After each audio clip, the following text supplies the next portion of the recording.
Thank you everyone for joining us today. And thank you to our panelists for taking time out of their busy schedules to help us launch the new Rural Innovation Institute at the Center for Integrative Learning.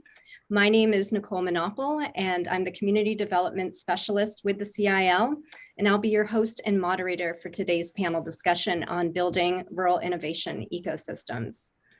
Today's panel is special for several reasons. One, it represents what I hope is going to be the first of many conversations that we host through the Rural Innovation Institute, bringing together thought leaders and change makers from around the world and right here at home to talk about challenges and solutions for building inclusive and sustainable rural economies. Secondly, this represents an important next step to the work that I've been doing with many of you in our audience today on creating a new vision and narrative for the rural Genesee Valley region.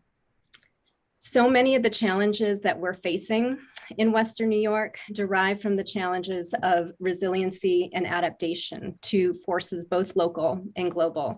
And I think we all really saw that come into sharp focus over the last year with a global pandemic that really showed the kind of interconnectivity between what's happening here and what's happening around the world.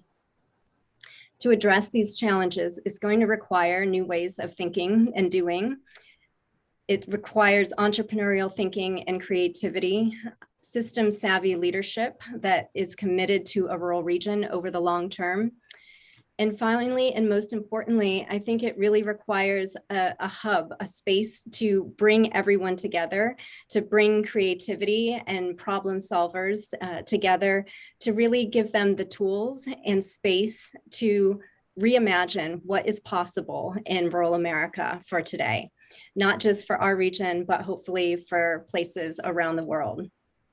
This is our vision for the Genesee Valley Rural Innovation Institute, and we hope that you will all continue being part of building that vision as we move forward from today.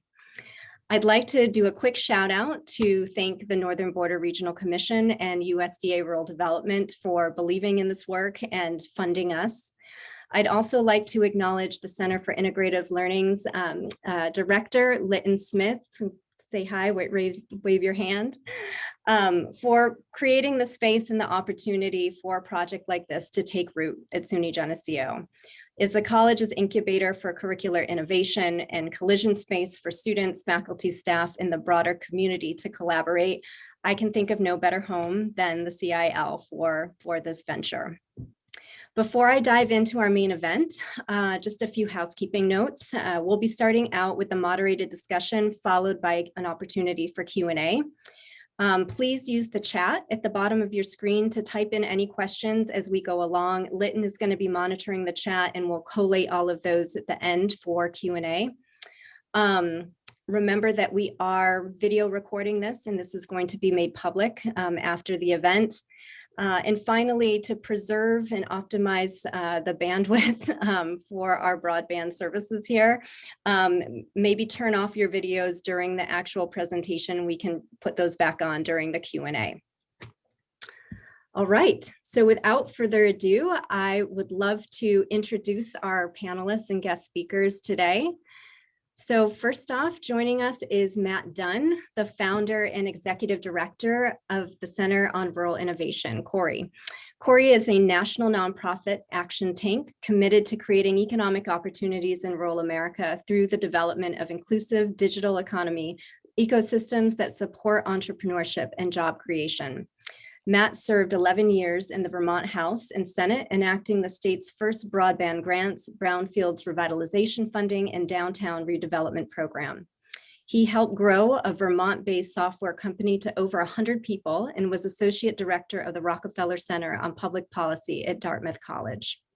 In 1999, Matt was appointed director of AmeriCorps Vista under President Clinton, where he led Power Up, one of the first national efforts to bridge the digital divide, and launched an entrepreneur corps to focus on microfinance and high-need communities.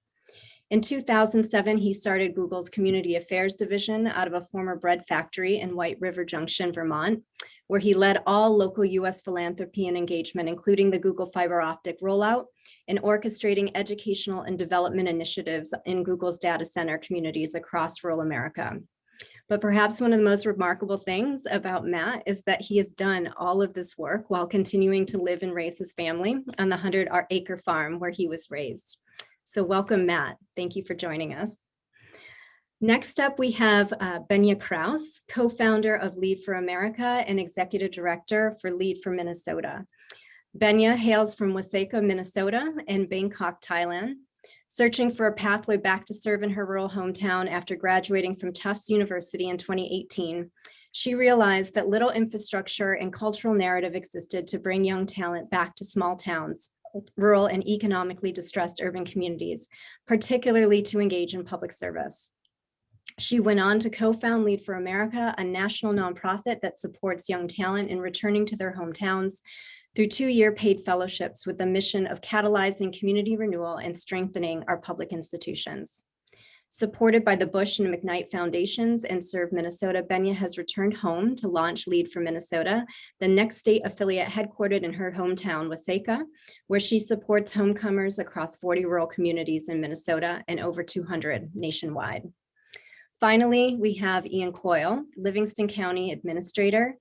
Ian is one of our most local people here. He hails from Buffalo, New York, where his family roots date back to the early 1800s. Ian got his start in public service early as a congressional intern in the office of U.S. Congressman Jack Quinn. After receiving a BA in political science from St. Bonaventure University, he went on to get a master's of public administration with a specialization in local government management from the Nelson A. Rockefeller College of Public Affairs and Policy of the University at Albany. Since then, Ian has worked in a variety of public service capacities, including appointments at the State of New York University System, the State Assembly, and as treasurer and village manager for the Village of Brockport. In 2009, Ian became Livingston County Administrator. At the time of his appointment, he was the youngest serving county administrator in the state of New York. Ian, alongside of his duties as administrator, has served as an adjunct professor of public administration since 2007. He has taught courses for nearly a dozen colleges and universities, including Genesee, Brockport, Northern Illinois, and North Carolina Central, and has been a training instructor for both Cornell University's Municipal Clerks Institute and for New York State Association for Counties workshops. Again, welcome to all of our panelists. Thank you for taking time out for us today. I'd love to kick things off with Matt, starting out. Matt, just given the work that you've done across the country, I would love for you to kind of give us some perspective about what the challenges and opportunities you see emerging in rural America at this time through the work that you're doing with Corey. And, also some perspective on how you see different communities kind of meeting this moment. Great, Nicole, thank you. And thank you for having me. What I didn't share before is that my mother grew up in Buffalo, so I'm actually quite familiar. Went to the Park Streets, or went to the Park School. Anyway, so I have been that way many times. And I will do any panel anywhere with Benya. So thank you for putting this together. It's great to be in this conversation together. So the reason that our organization was stood up was because of the rural opportunity gap that emerged since 2008, where there was just a fundamental difference in the recovery from the Great Recession. Urban places came roaring back, rural places not so much. And so even before the pandemic started in January of 2020, not even half of the rural counties in our country had gotten back to their pre-recession levels. COVID hit. Everyone fell again. Urban places actually fell basically to where they were pre-2008 recession, which was a fall, but it brought them back to that level. Rural counties fell to a new low. So we have a sense of urgency that is loud. And as we were doing the research on what was the best way that we could make an impact, what we saw was the divide was driven really by 3 factors: automation, globalization, and the decline of entrepreneurship in rural places that was particularly pronounced for the 30 years prior to the 2008 recession. And so when an economic shock like the recession hits, automation accelerates, globalization accelerates, and entrepreneurship, a lack of entrepreneurship means you don't have the farm team of companies that can come along and backfill for those that naturally go away when something like that happens. We're seeing this play out again in the post-pandemic time, where because of both a desire not to communicate a disease, but also the recession that hit, more automation is happening faster.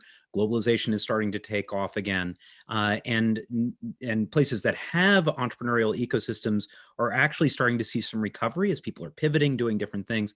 Places that did not are seeing a much more difficult time moving forward. So we and rural places have been hit really hard by the pandemic, particularly those that are focused on tourism. And in many cases, the benefits of a institution of higher education when many students weren't on campus and therefore were not spending their dollars in the local community. So there's a lot of urgency there. What I would also say, though, is that there is some opportunity that's coming out of this. We believe that the only way that rural communities can get back to equity in terms of economic mobility and resilience is to increase the number of digital economy jobs that are in rural places, some of which that are done remotely, some of which are done for non-technology entities, but need technology workers, and some from homegrown entrepreneurship. And so the North Star that we look at is rural America represents 15% of the nation's workforce, but only 5% of the digital economy jobs. And we need to move that 5% to 15% to get to that level of equity. So the opportunity that's come out of the pandemic has been an opening of the aperture of both tech companies and investors to look beyond the 45 zip codes, which were the only place they were looking for either tech talent or startups, and seeing that there is a huge swath of the country with people super excited to make a difference and be aspirational. And specifically, a group of them who want to work in those kinds of technology fields. And so we are watching that keenly as companies like Zillow have said they are going completely remote for good. We are seeing that as stories are starting to emerge about co-work spaces in more rural places filling up with people who are working for larger companies elsewhere, and investors who are looking in a different direction for deal flow as they're watching the traditional pool just become smaller and kind of stayed. And sometimes they're actually going to those places. They're going to beautiful places like Genesee to wait out, and suddenly they discover, wow, there are amazing technologists and entrepreneurs right here. And then tying into what Benya's group is all about, which is the folks who are from these places who feel so connected, who have gone to cities, perhaps for education, but then afterwards because they thought that was the only choice they had for addressing their college debt or to have a real career, are realizing they can come home and have that same kind of impactful aspirational trajectory. So there's not a lot of silver linings in this pandemic, but that's one that I think is real for rural places, and excited to talk about other parts of that and the strategy to move forward. Thank you. One quick, kind of follow-up question before I turn to Benya. For a small liberal arts college like Geneseo, what are the opportunities do you see for us in this kind of, building out of, rural innovation ecosystems? A lot of people will say, well, we're not a tech school, that's, RIT or other places, but what are you seeing for some opportunities for, colleges that are liberal arts focused to play in this space? Well, I would first say that liberal arts colleges do not have an absence of people who love technology. In fact, there are many people in technology leadership who say, please bring us, coders who have liberal arts backgrounds, because in fact, coding and technology and automation is an expression. It's actually expressing a view and perspective. And if you can come to that with the kind of background that you get in a liberal arts education, many times that can be much more valuable. So I wouldn't count it out. But what we're also seeing is that there is the ability to tap into that talent that may be doing computer science as an undergraduate, along with actually taking English and history and all the things that should come together with it. You're also seeing faculty, even from smaller institutions. We work with Waterville, Maine, and Colby College, which is very similar, small liberal arts college. There are faculty members who are excited to do tech transfer, take what they're doing in the classroom and see if they can commercialize it and turn it into a startup. And then there are trailing spouses, or plus talent, as some talk about, which is huge. And it frequently is overlooked. I mean, no university or college president will overlook it, because they see that in rural places as their existential threat. That if they're awesome faculty they're recruiting, they can't find quality aspirational jobs for their significant others, they're not likely to keep them. And so it's many times that push that can allow for the investment and intentionality to create this kind of digital economy ecosystem. Again, we're not saying that this is the only jobs that should be in rural places. All tech jobs should not be in rural, all rural jobs should not be tech jobs. It does, though, need to be a piece, we think, of each economy, just like manufacturing. And in a healthy rural economy, you've got agriculture, you've got tourism, you've got all those pieces. It's just important to have this be a piece of it. Awesome. Thank you. Benya, I'd love to turn to you now. One of the big challenges that, Matt alluded to, and, I've certainly faced moving back home to my rural area, is this challenge of talent, attraction, and retention, and especially young professionals. Can you tell us a little bit about your experience and motivation to move back to Minnesota and the work you're now doing through Lead for America and Lead for Minnesota? Yeah, absolutely. Thanks, Nicole, and the whole Geneseo community for hosting this conversation. Yeah, so I'll begin first by saying I've always thought home has been a split between Waseca, Minnesota, and Bangkok, Thailand. So my dad grew up as one of 9 on our family farm. And because he's one of 9, that means I have 53 first cousins. So if you are to think of any place in the world in which my family has roots, it's definitely Waseca. And they're actually in my cousins now are taking on the 6th generation of farm stewardship. So that's really exciting to be part of and seeing that. My dad actually ended up doing Catholic Relief Services, met my mom in northern Thailand. They got married at Sacred Heart Church in downtown Waseca, which I now live 2 blocks away from and is where I go, but had me and my brother in Thailand. So I actually grew up pretty transient, and I think I actually had an attachment in some ways to transience. So I did elementary school in college out on the East Coast. I went to college out in Boston, and then was born and had high school in Thailand. But every summer and winter, I spent time on our family farm in Waseca.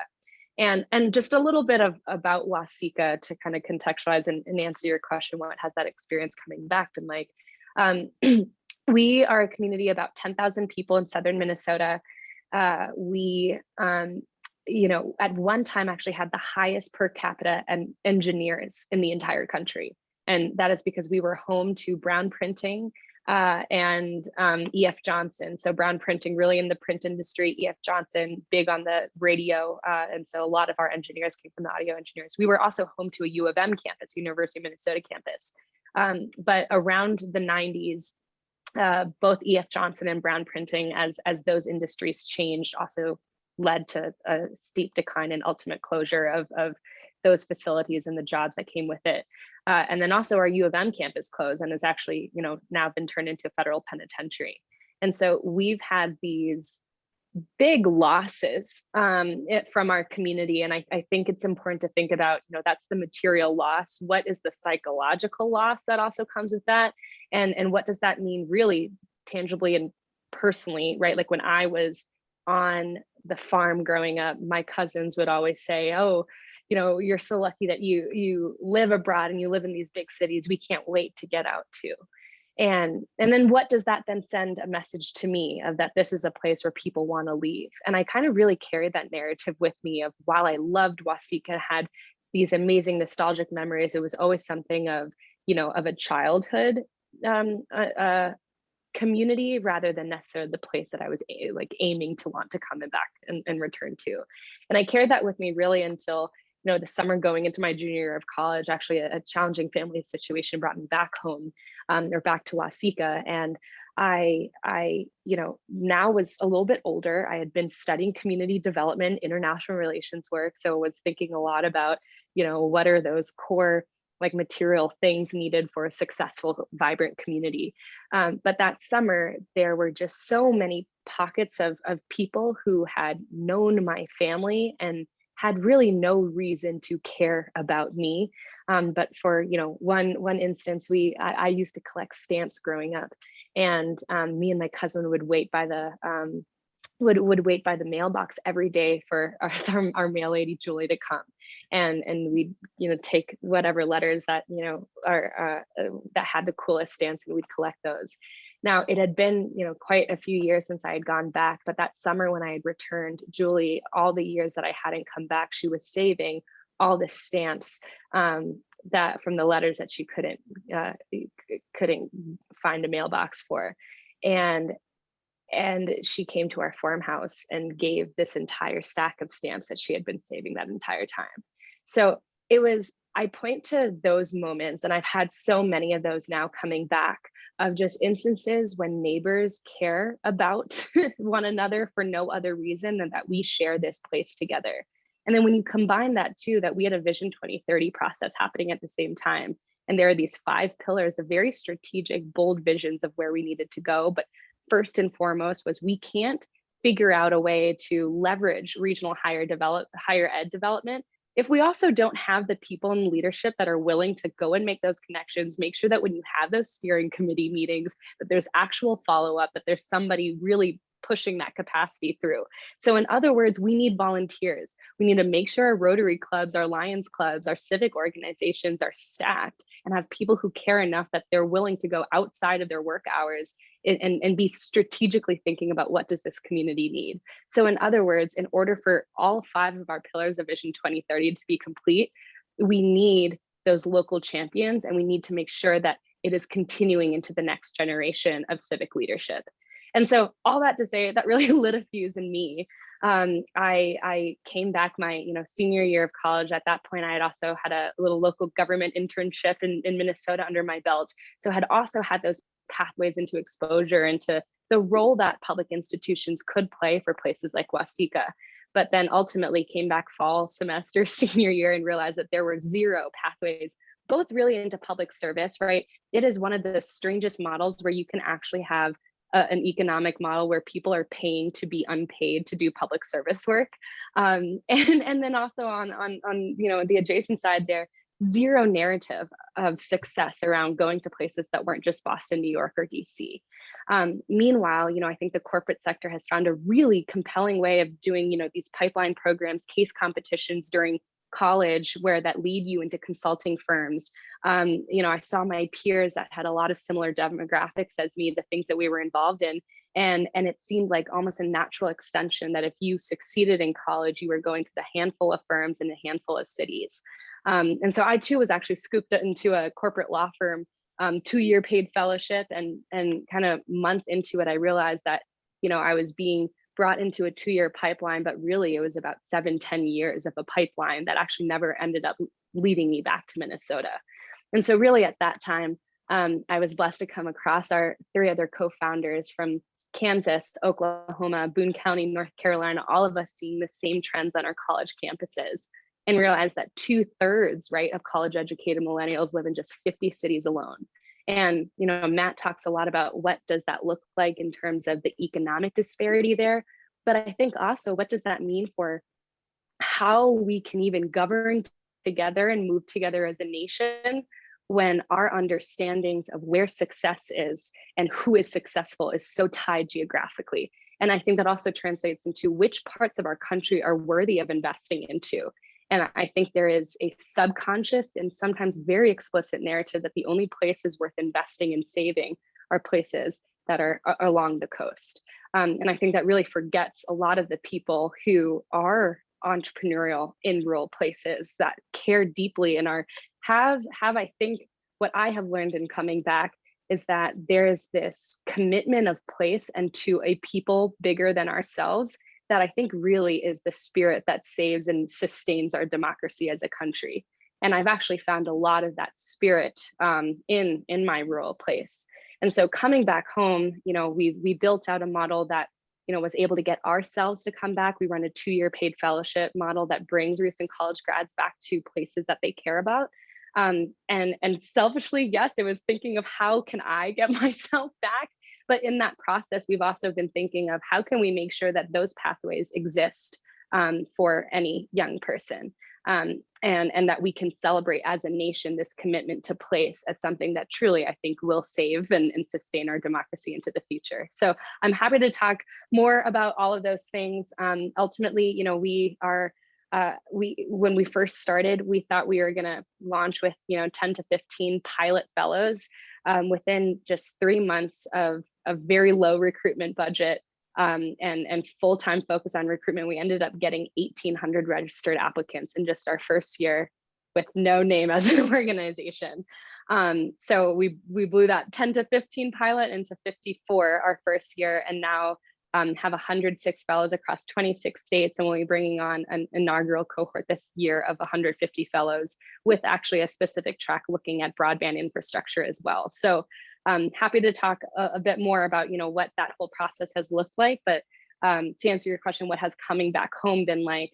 I have been exposed to so many of these community champions that you don't find on a Google search, but are popping out ideas every single day that are the lifeline of community care, and that there's really truly this canvas of creativity that I think exists in rural places, and how much meaning and purpose that as a young person I can find that what I do actually makes a difference, and I can see that impact firsthand. So Wow. I'll pause there. Benya, so much of what you said resonated with my own experience, but you just captured some very complex dynamics and ideas, and just articulated that beautifully. I think you need to run for president someday. But that, yeah, seriously. But I think 2 things that I want to, I'm going to move to Ian, but I definitely want to kind of come back to. But what I loved, and again, this was something of my own experience of, looking at where our country is right now and the lessons that we can learn from rural areas. All the things you talked about with, kind of civic duty and civic pride. I see that daily here. People rolling up their sleeves and just getting things done. Almost every single person I know wears at least 5 different hats, has, different businesses, is, head of Rotary, architect firm, mayor. And I think that's something that a lot of people don't recognize about rural areas. I mean, I have never worked as hard as I have since I've moved back home, and because there's a lot, but the energy that people have here is also incredible. So thank you for sharing that. Another thing I want to come back to is these ideas about what do our policymakers and our companies need to understand, like, the point you brought about payment for public service. I'm working harder than I ever have in my life, but I'm also being paid the least amount I ever have in my entire career. And this is an issue for us to compete for that kind of talent. How are we rethinking, compensation, and what kinds of innovative strategies are you seeing in the communities that you're working, where communities might be able to fill that gap, whether it's thinking about things like student loan debt or a fellowship, a paid fellowship. I'd love to hear more about that as we move forward. But thank you. Ian, you're up. So I invited Ian here today, not only just, I think he's one of the most interesting people I've had the opportunity to meet since moving back home, but Livingston County continues to really stand out in our area for its innovative approaches to economic development, public administration, and a lot of that comes from leadership. I'd love for you to kind of talk about our rural context here and, some of the opportunities and challenges you face as administrator for Livingston County and, what kind of things, you're really excited about, I think, for our area that, our average resident might not always be aware of. Sure, I'd be happy to. First of all, thank you for inviting me on this esteemed panel. I really enjoyed the first two, commentaries from the commentators and the panelists. So I'm getting a lot out of it too, as much as hopefully the participants are that are alongside us.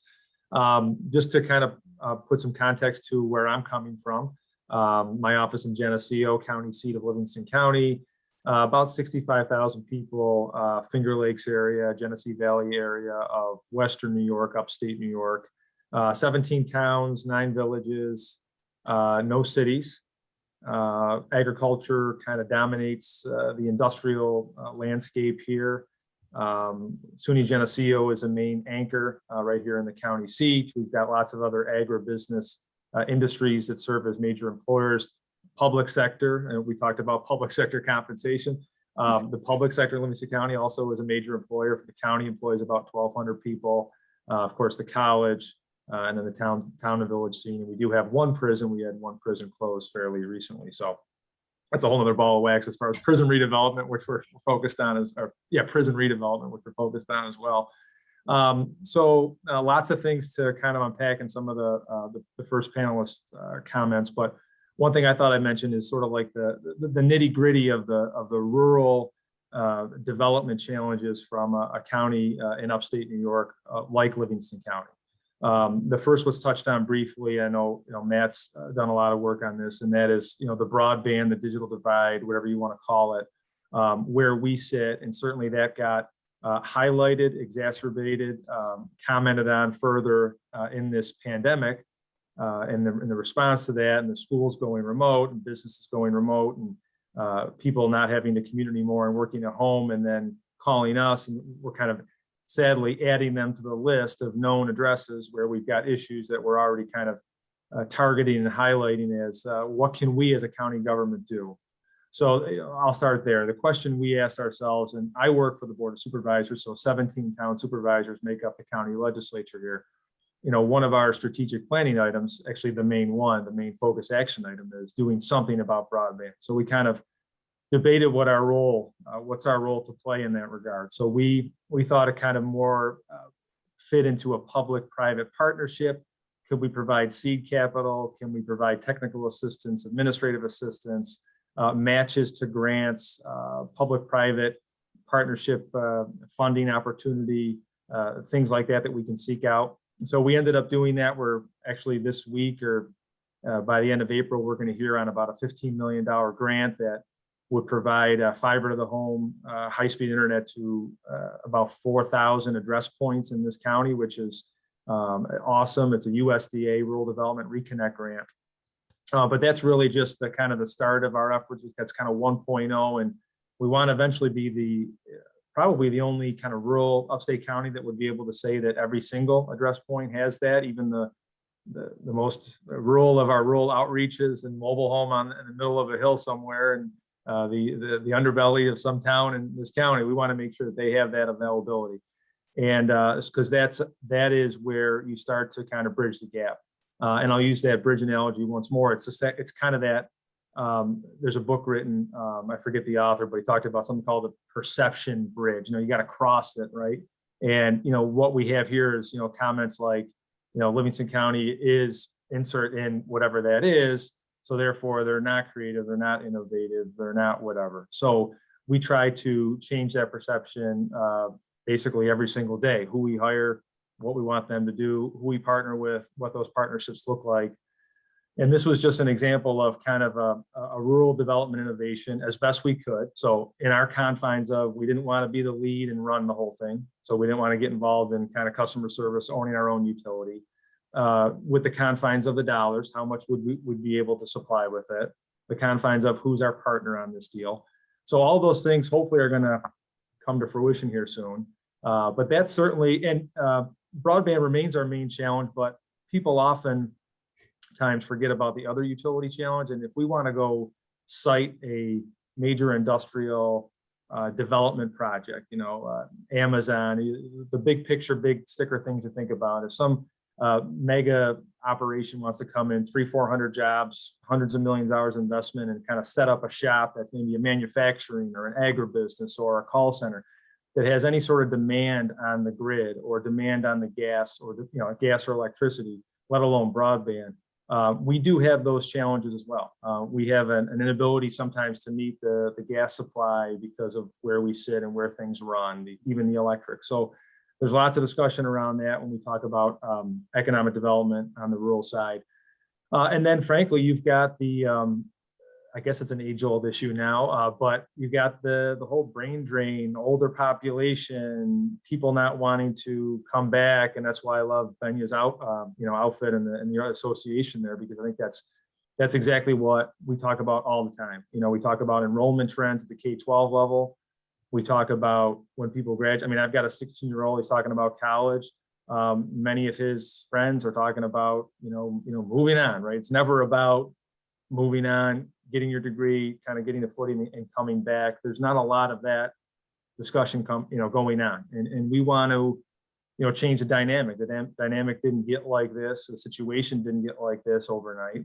It's not going to get changed overnight. It's going to be a series of, base hits, really probably just getting up to bat, and a series of really, really incremental, really, really inch-along progress points. I call them kind of the 1% and 2%. So, something's not going to change the world, but it might incrementally move you forward 1 or 2% on some quotient somebody's looking at, whether they want to site a business there, whether they want to move there, whether they want to raise their family there. And if you do 10, 12, 15 of those in a whole host of different things, from partnerships to utilities to education to, frankly, where I said governmental services, how good are they? How good are your public investments? Where are you going to use this new stimulus money, which we might get into later on in the discussion? How transformative or transformational are you going to be with transformational dollars, which is really the challenge we have in this county with the amount of dollars that we're looking at right now. All of those things, we're talking about right now. And then lastly, I'm speaking of challenges, and then I'll end with opportunities briefly. But the other challenges are, for our county, it's always the agricultural industry. So agribusiness and large scale farming operations that produce a lot of the agricultural commodities that everybody else appreciate. Soybean, corn, and wheat. All those mega operations. The balance of that and development in general. So we lead. I think we still lead the state on a per capita basis in the amount of acreage that's protected, permanently protected as farmland. So you have to, juxtapose that against, development in general. So how much, what does that balance look like? What's the comfort level of the Board of Supervisors in pushing for X, Y, Z? I've got three active farmers on my 17-member Board of Supervisors. So you're always going to have that kind of balance to strike in rural upstate New York with the agricultural industry, other industries, development, kind of the downtown Main Street versus the agricultural landscape. So that's something that's certainly a challenge and an opportunity. And then, New York, we do operate in New York State. And it's definitely a challenge when you talk about development. There's definitely a higher regulatory scene in New York State. It's a high taxation environment in New York State. And then, looking out, it's very sunny right now, but it was, a snowstorm on April 21st today as well. So you've got these series of challenges, but I always tell everybody on our team here is that, that's fine, but you can either be, you're not going to change that, right? You can change it if you go through legislation and seek change and things like that. So don't get me wrong, we can change the world, right? But I mean, there's certain things you really can't change. So you have to control kind of what's in your own purview. You have to be the absolute best and the absolute, the most innovative, the most creative at what you can control and what you are responsible for. So that's what we try to do here in county government. And we have a whole slew of kind of opportunities at our pedestal right here, sitting on our plate, to be able to kind of tackle some of these challenges that we've talked about here today. So looking forward to the rest of the dialogue. Thank you. Thank you, Ian. I think the issue of broadband, one of my lessons in coming back is just how complex the issue is, that it's no small feat to, talk about what you've been able to achieve with, contracts and different things that people were locked into. It's not as simple as just laying down fiber optics cables and getting the money. So, really kudos to your advocacy. And, I know all of the work that has kind of gone into, that patchwork and trying to figure that out. So thank you. Yeah. And I'd also just like to, go back to this idea of kind of leadership and talent. So Ian, you're being very humble in the sense of the team that you're working with, working across a broad area that I do.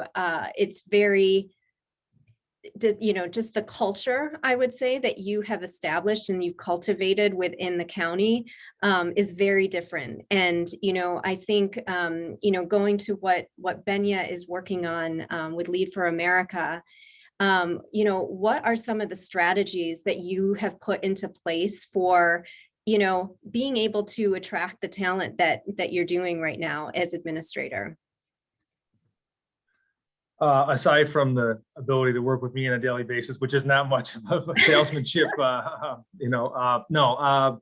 Well, I mean, it's a combination of things. I mean, the Board of Supervisors here is very, forward thinking and progressive in that regard, as far as trying to set things in motion and kind of be an outlier, but be an outlier for good reasons, for positive reasons.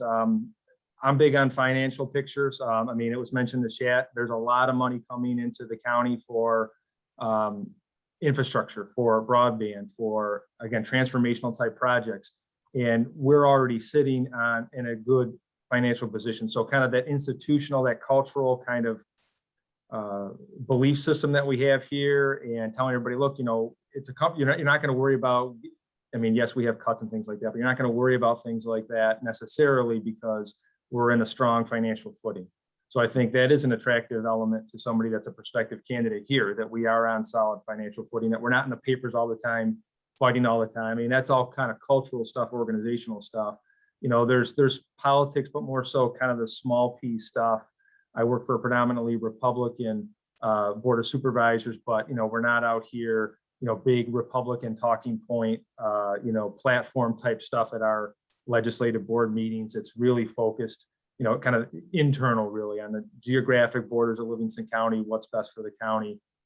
So I think those things hopefully are elements of attraction to folks who would be, again, prospective, managerial candidates all the way down the line. But what Benya said earlier, right now it is, from the everyday ranks of the public sector employee, it is a difficult recruitment environment these days, particularly for the I had a meeting with the law enforcement union today, particularly with law enforcement, less people taking the test, less people interested in that as career option. We have a lot of public safety positions, but also down to the child protective service workers and social services, probation officers. Those tests have been lower a little bit as far as the count goes. The stressors have only been heightened and increased in that regard, as far as what the economic impact was and the pandemic impact was. So, but as it was said earlier too, I mean, public sector workforce, you do have the opportunity to kind of make that lasting change and have that civic pride as a civil servant, public servant. I think that that intangible is always going to be there, regardless of if I'm here or not. So you have a lot of that intrinsic value quotient folks who are out there, who are our prospective candidates, and we welcome them with open arms. Thank you. Benya, what are some of the strategies you're seeing communities employ for being able to attract and retain talent? Yeah. Well, I'll maybe first begin with, as an organization, how we are finding these candidates, and then making that pitch to move rural, and then also some examples of what communities I've seen do that I think are getting at that talent attraction from multiple levels. So Ian, I know you were chuckling of, what the biggest perk is that you get to work with you every day, but actually that is a big piece of first when we are finding which communities to work with. We go after, where are the Ians in your county? So where are the local champions that have this big, bold vision and often just lack the additional capacity to really move forward those things because they're wearing 10 different hats, right? But often the most compelling, site placements are ones that we can find who that local champion is. And sometimes it's a county administrator and it's awesome. And then sometimes it's actually, the farmer in Redwood Falls that has this incredible vision for where the town can go. And then that is the person that we use to kind of steward, where would the most dynamic placement be? Once we find that, right, or once we find that champion, then we also ask, the question we ask every single host placement is, if you had a magic wand to significantly transform your community, what would you do with that? And then we work from there to then actually build out a project scope that gives you, quarterly deliverables and things like that.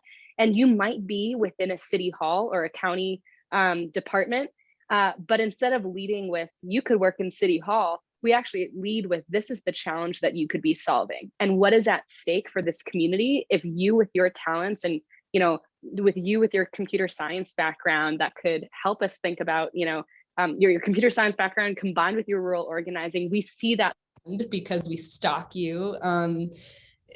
We stalk you on LinkedIn and we know what you've done. And then we actually tailor the opportunity and the need to be solved based on what your interests and what we know you love to do. So it's actually a pretty data-driven recruitment process that we do.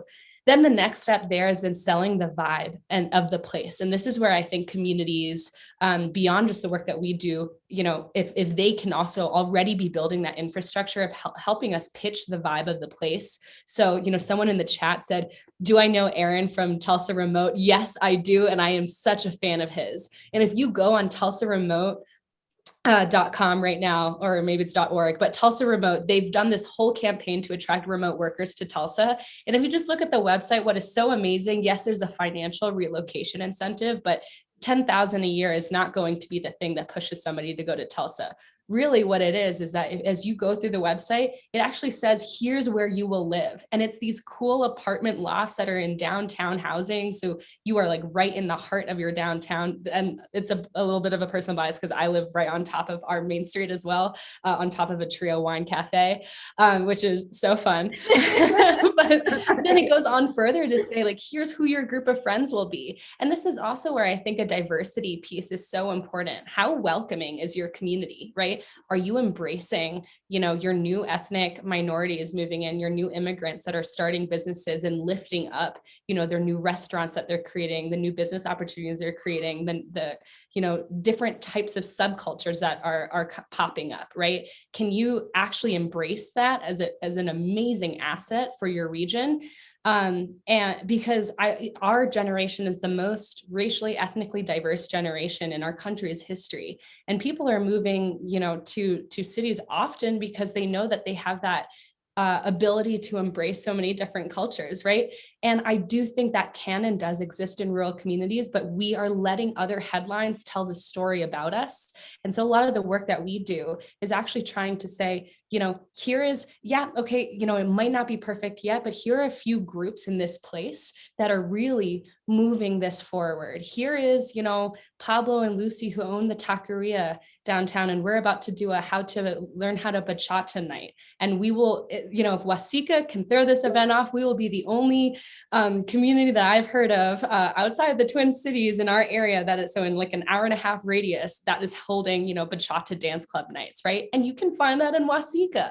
So being able to lift those stories, I think, are really important. Now, just on a few examples too of communities that I think are doing this well, we're building out right now in Waseca a community real estate investment fund, right? So what we have fellows do, they have their project scopes, but then they also have their community ventures. So it's 10 hours at least a week that they're also exploring something to really tap into their passion. And some of them have already founded nonprofits in their areas, are starting businesses, and some go on to continue doing public service work. We think having an understanding of what does the community need, regardless of whatever sector you're in, is really important.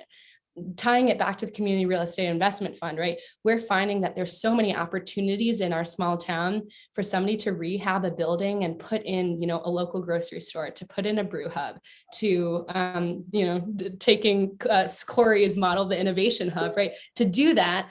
But the cost of rehabbing these buildings are so high. So there's nothing more debilitating than to be a young person coming back without a lot of capital, but a lot of vision and excitement and wanting to do a lot of things. And then realizing that to rehab this building, it's a $1.3 million upfront rehab cost. And that this, there hasn't been that infrastructure to say, okay, what is the public investment, things that we can do to make that offset that cost, right? To make it more attractive and possible. What is the role of private developers and private real estate investors to actually, instead of putting all their retirement money into Edward Jones, right, that they can actually be investing it straight into their own local community, right? So there's things that I think across multiple generations and across the public sector and the private sector that you can be doing to prime up your community so that when you have the young people coming in, it's not, you're not confronted with this like, oh, wow, for me to actually make a difference here are all the challenges here. There's a way to partner with young entrepreneurs to say, what are those startup cost challenges? And how can we also pool our capital, pool our investments, pool our public infrastructure money also to make sure that we can create the ecosystem where you can create things. Oh my God, Benya, I want to spend, you were just here. I love it. You are speaking our language. And in fact, I'm thinking about, the reason I moved back. I moved obviously for my family. There was, things, but, I followed a person who was the mayor of Perry, Rick Hauser. I don't know if he's on the call today, but he developed a community investment model for Perry. And the moment I saw it, I was like, this is impact investing. This is what I've been doing for, in developing countries. And I'm like, I want to work with this person. So, I love the way that you're thinking about, again, pulling all of these different things together. Really, really exciting to hear. We don't have much time left, and I definitely want to leave things open for the audience. But Matt, just one question for you, and I don't know if you were about to say something because you unmuted yourself. No, okay. I just, the report that Corey came out with last year on the role of higher education institutions in building rural ecosystems, what were some of the insights that you and your team gained from that? And what would be, kind of your top recommendations for us as we kind of think about launching this Rural Innovation Institute, and what should we be paying attention to? Well, certainly the exciting part of that was how many rural higher education institutions were, going against the national narrative that unless you're a tier 1 research, institution, you can't possibly do something to spur an economy. And it's just not true. Right, there are these institutions that can be scrappy and think outside the box, and then there's the imperative that I also mentioned earlier, that any university or college president feels every day, that if they're going to be successful in this in this era when higher education is under incredible stresses and pressures, they need to be adding value for everyone within that college or university ecosystem. And that includes, spouses of faculty and administrators. That includes for the students that are there to be immediately engaged, not just in a little, precious, walled area, but actually in the community making a difference, as well as also for the kids of folks who are in that institution. My mother was a professor at Dartmouth. And that's why we had the chance to live in this beautiful place that we're in. But you need to make sure that the children of those faculty members and administrators and everyone else feels that they are a part of the larger community, not just that little tiny ecosystem. The other thing I just want to flag is both, Benya and Ian were talking about infrastructure. When it comes down to it, infrastructure for broadband, infrastructure for, buildings and downtown redevelopment. And we are in a moment where there is more resources available, particularly from the federal government, but also from the federal to the states, to be able to address those issues. We've had the good fortune of working with the EDA since our second year of existence, to be able to reach out to communities who didn't know they could even avail themselves of resources like in the build to scale competition, or resources to stand up a seed fund that wouldn't be for real estate, but would be for early stage companies. And there are dollars out there right now that are available for that kind of work.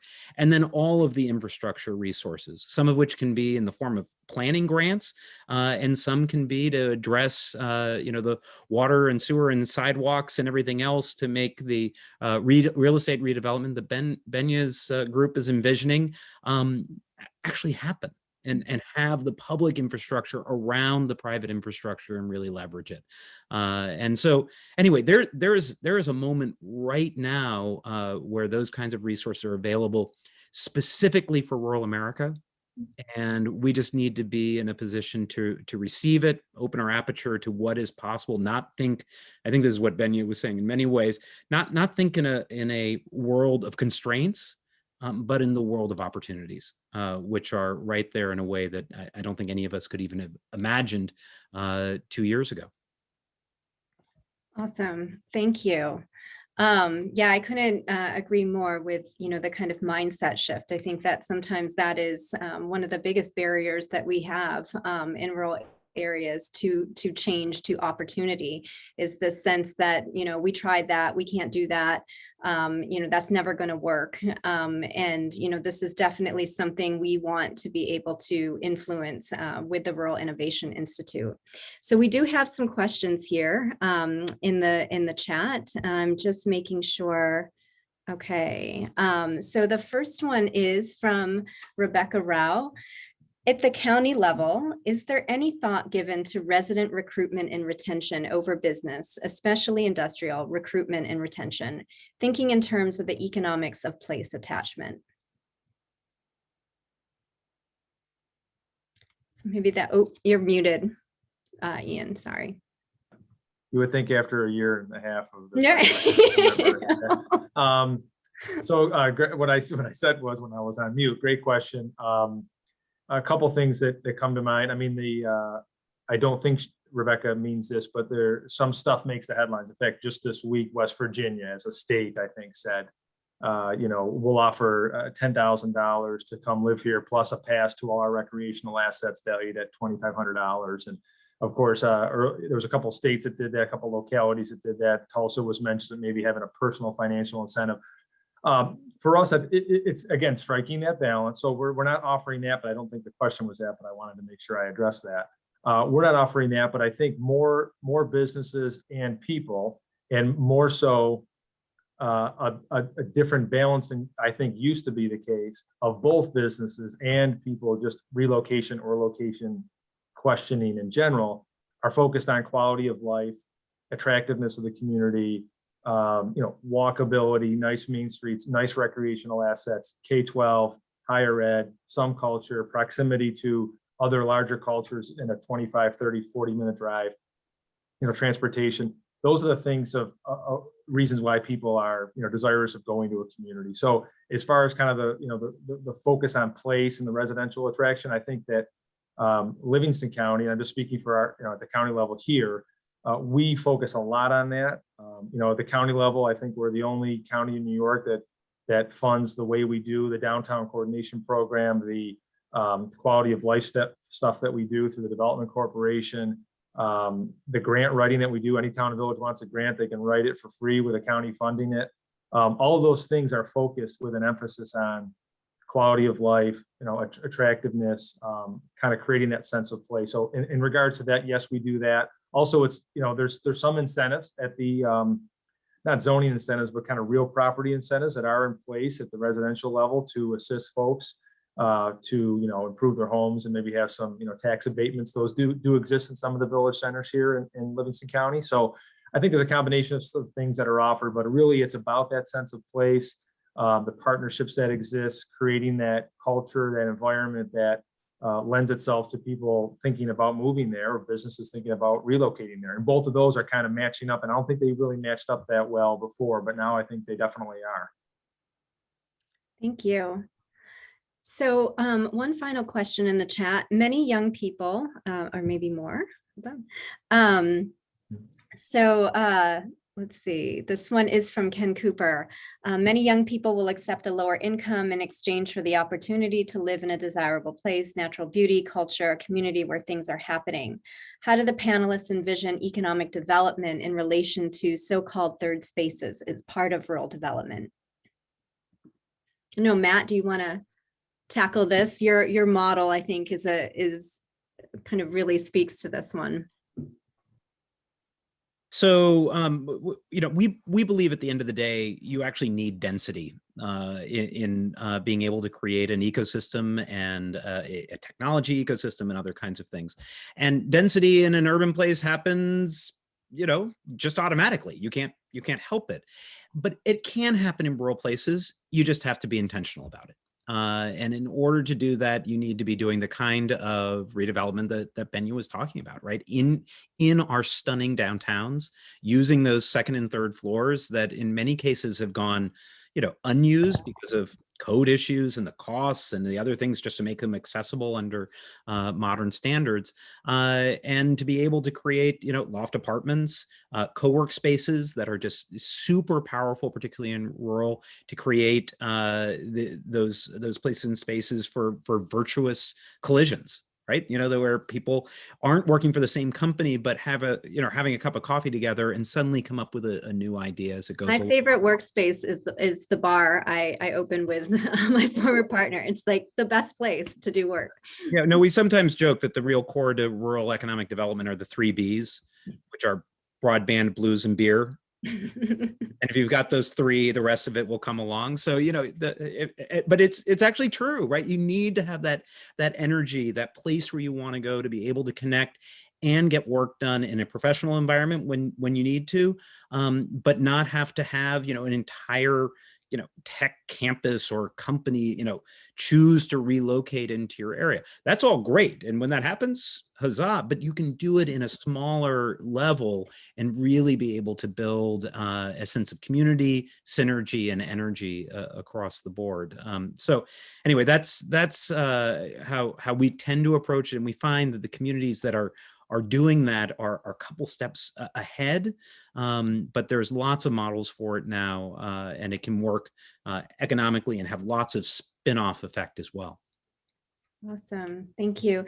I got a little note from Madeline Mayola, one of my students, who wanted to make a comment. Madeline, the floor is yours. If you unmute yourself. Yeah. There you are. Hey. Hi, everyone. So as Nicole said, my name is Madeline Mayolo. I'm a senior communication major here at SUNY Geneseo. I'm not sure if there's other students at the college on the call, but just kind of on behalf of, I'm sure if there's anyone here, thank you for all of your perspectives for sure. I'm specifically focusing on personal and professional communication here at the college. And I really like what all of you are saying because there's not really much of a focus on job opportunities and what's out there for people who are interested in more of like organizational development and personal and professional development after college. There's a lot of marketing opportunities and public relations and things like that. But this conversation is definitely necessary. So I just wanted to say thank you. And also, I am a member of Adopt a Business where we help, it's an internship program offered through the school, and we help small businesses grow digitally, and we connect them with personal, like technical assistance and just sustainable resources. And we do it for free, obviously. And through that experience, I've just learned how much I love the Geneseo community, how much I love working with small businesses and communities. And I specifically resonate a lot with what you said, Benya, about how when you went back to your hometown and you had these experiences, just those little things that reminded you, like, you know, this is why I love like local communities, and this is why I love where I'm from. And that's something I realized through my last few years at Geneseo, is I love this community and I love the surrounding communities. And so many people are like, why do you want to stay here after college? Why don't you want to go out to Rochester or New York City or even Buffalo? And I say sort of what you were touching on, of we need people that experienced life in Geneseo and experienced what it's like to be immersed in a community, a small community. And my love for the community has just kept me here. And I'm graduating in May, but I'm looking for any opportunity for me to just stay here for a little while and give back. So thank you all for your perspective. And it's really exciting. And I hope there's other students here, because I know this is motivating me to want to stay here a little, like even more. So thank you for everything. Thank you, Madeline, and thank you for all you've done for Adopt a Business. I've been so floored by your cohort this year, so thank you for your service as well. I just want to mention there was another comment in here from Bob Amundsen, who I work with on multiple things, also an alum of the school. But he mentioned, has there been any consideration of partnering with Houghton College, filling in trail gaps between Geneseo to Houghton to Cuba, and moving forward in partnerships that potentially fill in any silo gaps are very important. A Rural Innovation Institute partnership, perhaps including SUNY Alfred and Alfred University. I couldn't agree more. And in fact, these are conversations that we are happening right now along the whole kind of Genesee Valley corridor. We work very closely with Houghton College, Alfred College, and Alfred University. And, with things like solar coming to the area, we are becoming the epicenter of renewables in New York State. And, there's a lot of conversations to be had, and we need our educational institutions to help us navigate these times. And not only from, creating forums like this where we can have these kinds of community dialogues, but and also bringing in people from other places to talk about their experiences and, starting to address the workforce development gap. So Bob, thank you so much for bringing that up. That's definitely part of what we're looking at. So Nicole, yeah. if I may, just for 30 seconds, I thought, is this part of the READY recommendations that you're making? Because again, to me, this, and you and I, maybe you just might be talking between two of us, so for 30 seconds, this makes sense in the recommendation that you're going to be making with READY to actually begin developing something that is an eco-devo machine that includes the educational rural institutions along the Genesee Valley, that is essentially separate from the three of them, but is still, affiliated, powered by the three of them. I think that that's what, at least I felt, was what we were headed for as far as that recommendation. Well, this absolutely was an outcome of what Bob is referring to as the Rural Economic Development Innovation Initiative that we embarked on over the last 2 years with the USDA. And that really brought together, 70 stakeholders across a 5-county region to be tackling exactly these types of conversations. And this Institute was very much an outcome of those conversations about the need for workforce development, a platform that could bring people together.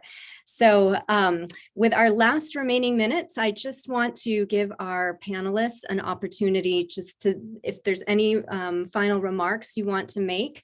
Otherwise, I'm going to talk about what we're going to be doing next with the Rural Innovation Institute and introduce Sarah Menard, who is helping us with our rural innovation design thinking curriculum. So any last comments from panelists before I turn it over?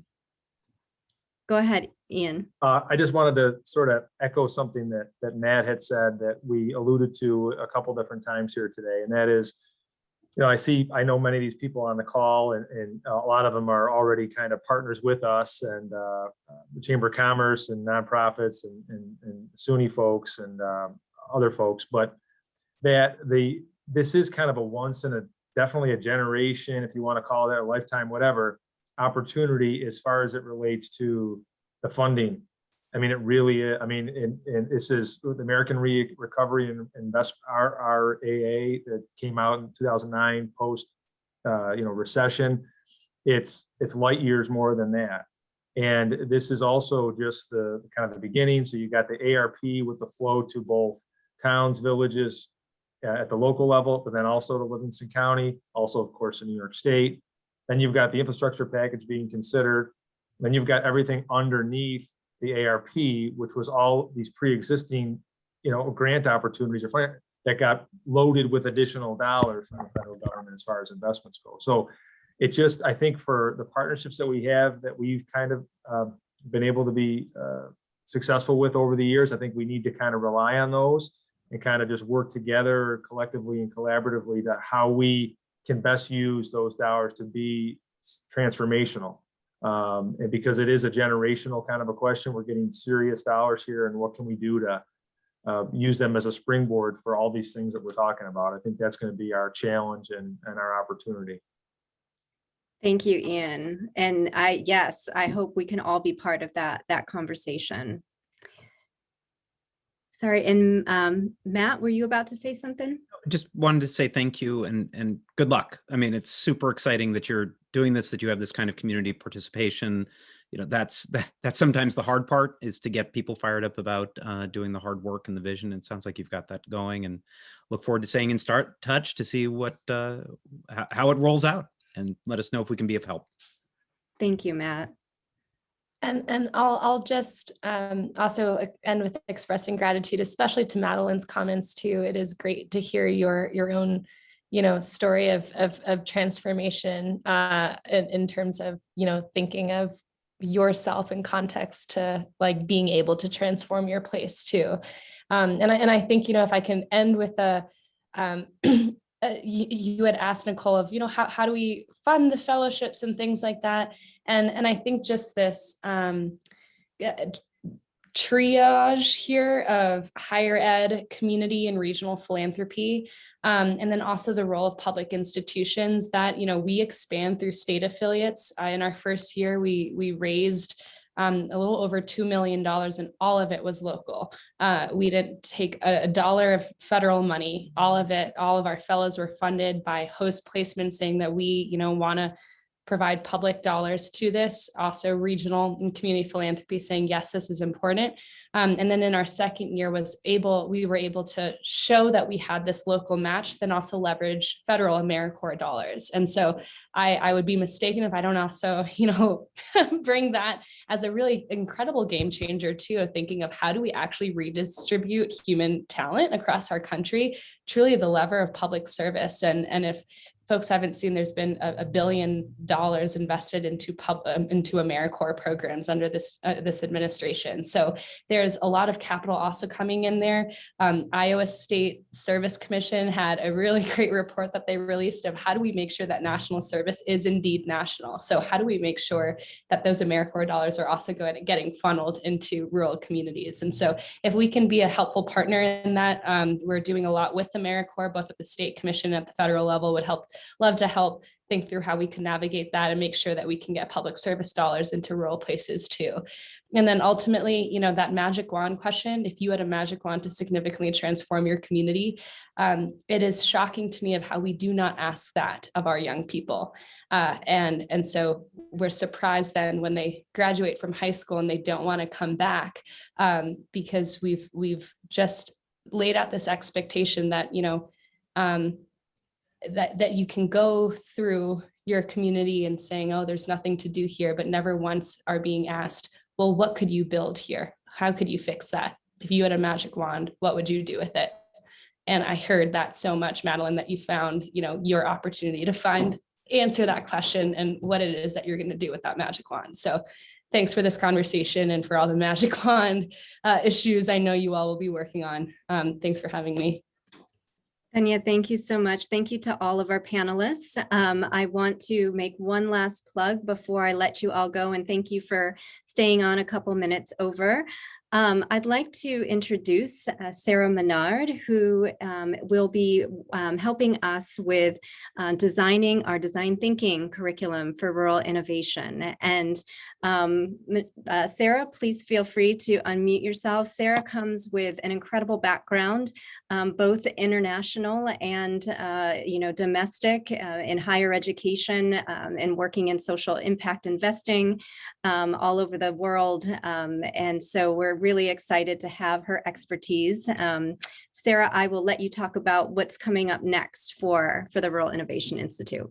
Sure, it's such a pleasure to be here, and amazing conversation, everyone. Thank you so much. And Benya, you hit us, you teed us off perfectly, because those questions, what can we build, are exactly at the heart of design thinking. So that's what we'll be tackling in a workshop in June 2nd to 4th.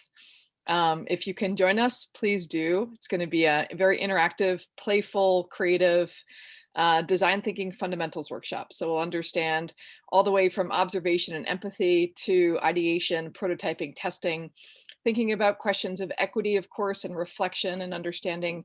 So the ecological dynamics in rural innovation, but also all of the important pieces that everyone laid out today as well.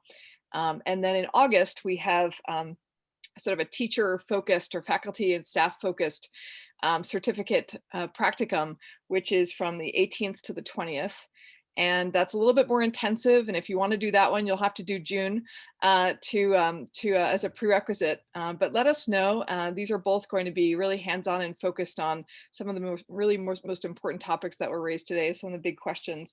On the 23rd of August, we also have a really exciting design workshop focused with Nicole and her work at the Rural Innovation Institute, which is, what can we build? And so it's really going to be developing a community of practice of design thinkers that are engaged in these conversations and carrying them out through all of the different partnerships that have been present today and in the future. So really look forward to meeting you all in SUNY Genesee. I'm actually in New Jersey on a rural farm. So saying hi to all of you, and just really excited to see what we are doing together. So see you soon.